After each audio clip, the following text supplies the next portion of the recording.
Hello guys, gandang araw. Ayan guys, aloe vera again si Desai guys.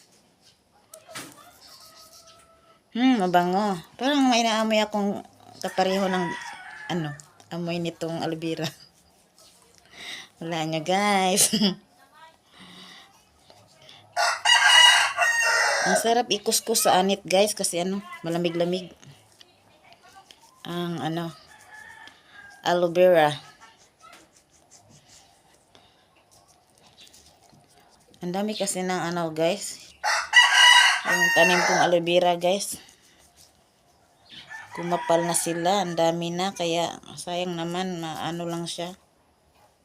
Parang natutuyo ba yung niya. Yung tawag nito. Yung ganito ba. Ayan. Yung nasa pinaka laylayan kinukuha ako. Tapos nilalagay ko dito sa aking ulo. Baka sakali bumapal pa lang aking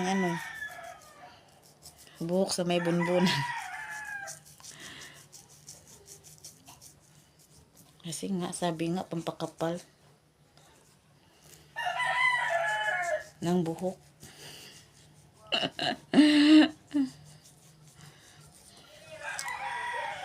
Ibabad ko muna siya ng guys, mga kahit 30 minutes lang bago maligo.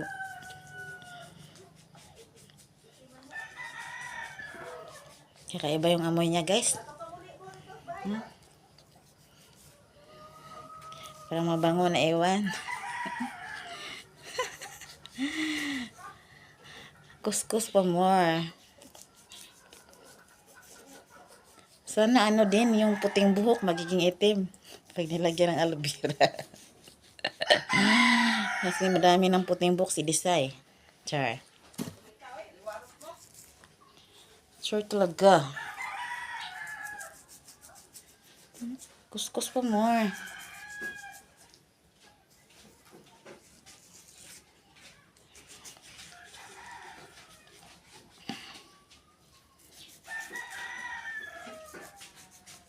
Pwede pa guys. Ayan guys, basang-basa na yung buhok ni Desai guys. Oh. Basang-basa na yung buhok ko. Dito naman sa baba. Ay, sabaan ng mama eh. Nag-iring. Nag-iring. Nahuli mo dayon. Dah, ang aliwaro sa. Ito na, nag-ilog na po do. Inday, hala. Ayaw day. Huy, gilayo mo. Hawa, soy. Di mo pula na ko punita.